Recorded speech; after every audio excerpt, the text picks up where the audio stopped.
রাসূলুল্লাহ সাল্লাল্লাহু আলাইহি সাল্লাম বলেছেন ইমাম মাহদী আলাইহিস সালাম পৃথিবীতে কখন আগমন করবেন, আর ইমাম মাহদী আলাইহিস সালাম আসার পর পৃথিবীতে পরে কখন কি হবে। আল্লাহ রাসূল সাল্লাল্লাহু আলাইহি সাল্লাম বলছেন ইয়ামলাউল আরদু কিসতাম ওয়া আদলান কামা যুলমাত যুলমান ওয়া জাহরা। রাসূলুল্লাহ সাল্লাল্লাহু আলাইহি সাল্লাম বলেছেন যখন পৃথিবীতে অন্যায় জুলুম অত্যাচার বেড়ে যাবে এবং মানুষকে মানুষ হত্যা করে ফেলবে, কি জন্য মানুষকে হত্যা করা হয়েছে সে নিজেই জানবে না।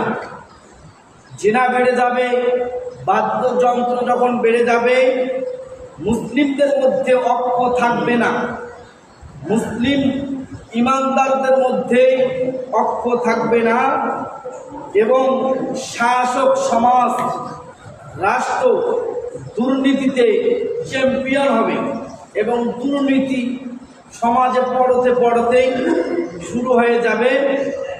তখনই রাসূলুল্লাহ সাল্লাল্লাহু আলাইহি সাল্লাম বলছেন ইয়ামলাউল আরদু কিসতাম ওয়া আদলা কামা মুলিয়াত যুলমান ওয়া জাহরা।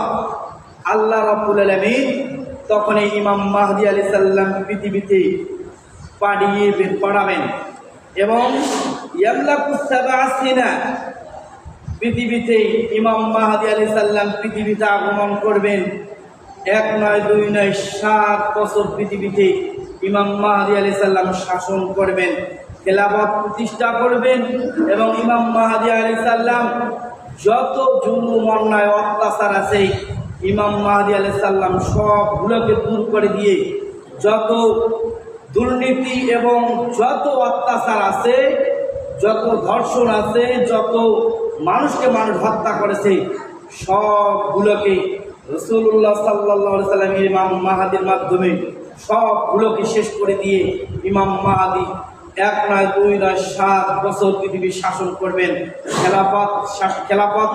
খেলাফতেই ইমাম মাহদী খেলাফত হিসাবে যখন থাকবেন এবং পৃথিবীর মধ্যে আর কোনো জুলুম থাকবে না, অন্যায় থাকবে না, মানুষকে হত্যা করা থাকবে না, ইমাম মাহদী তখন পৃথিবীতে আসবেন। আসে ইমাম মাহদী আলাইহিস সালাম কোথা থেকে আসবেন? ইমাম মাহদী আলাইহিস সালাম মদিনাতে জন্মগ্রহণ করবেন এবং ইমাম মাহদী যখন মদিনাতে জন্মগ্রহণ করবেন, মদিনাতে যখন জন্মগ্রহণ করার পর মদিনাতে ফিতনার সৃষ্টি শুরু হয়ে যাবে। তখন ইমাম মাহদী আলাইহিস সালাম আর মদিনাতে থাকবেন না। ইমাম মাহদী আলাইহিস সালাম ইসমুহু আবি ওয়া ইসমুহু আবি, ইমাম মাহদী আলাইহিস সালাম জন্মগ্রহণ করবেন, তার পিতার নাম হবে আব্দুল্লাহ এবং তার নাম হবে মুহাম্মদ। ইমাম মাহদী আলাইহিস সালাম যখন মদিনাতেই জন্মগ্রহণ করবেন, যখন মদিনাতে ফিতনার সৃষ্টি হবে, ফিতনা যখন বেড়ে যাবে, তখন ইমাম মাহদী আলাইহিস সালাম মদিনা থেকে চলে আসবেন মক্কাতে, মদিনাতে আর থাকবেন না। যখন ইমাম মাহদী আলাইহিস সালাম মক্কাতে চলে আসবেন, কিন্তু মানুষেরা মক্কাতে আসার পর ইমাম মাহদী আলাইহিস সালাম কিন্তু নেতা হতে চাবেন না, কিন্তু ইমাম মাহদী আলাইহিস সালাম নিজেকেও পরিচয় দিবেন না আমি একজন ইমাম মাহদী। তখন মক্কার লোকেরা ইমাম মাহদী আলাইহিস সালামকে চিনবে যে ইনি হচ্ছেন ইমাম মাহদী আলাইহিস সালাম। তখন ইমাম মাহদী আলাইহিস সালামকে মাকামে ইব্রাহিমের মাঝখানে ইমাম মাহদী আলাইহিস সালাম সেখানে বায়াত গ্রহণ করবেন, অর্থাৎ সেখানে বায়াত গ্রহণ করবেন। তার সেখানে ইমাম মাহদী আলাইহিস সালামের উপর যারা বায়াত গ্রহণ করবেন, রাসূলুল্লাহ সাল্লাল্লাহু আলাইহি সাল্লাম বলেছেন 1 নম্বর হচ্ছে তারা সত্যবাদী, যারা ইমাম মাহদী আলাইহিস সালামের সাথে তারা বায়াত গ্রহণ করবে। 2 নম্বর হচ্ছে যারা আল্লাহ ভীরু, যারা আল্লাহ তাকওয়াবান, তারাই ইমাম মাহদী আলাইহিস সালামের উপর তারাই বায়াত গ্রহণ করবেন। 3 নম্বর হলো যারা দ্বীন প্রতিষ্ঠা করার জন্য ত্যাগ স্বীকার করেন, দ্বীন প্রতিষ্ঠা করার জন্য যারা ত্যাগ স্বীকার করেছেন তারাই ইমাম মাহদী আলাইহিস সালামের কাছে বায়াত গ্রহণ করবেন।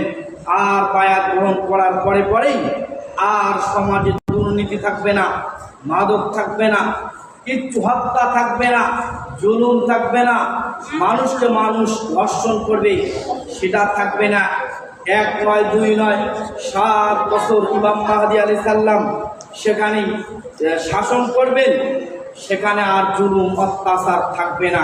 ইমাম মাহদী আলাইহিস সালাম ন্যায় বিচার প্রতিষ্ঠা করবেন।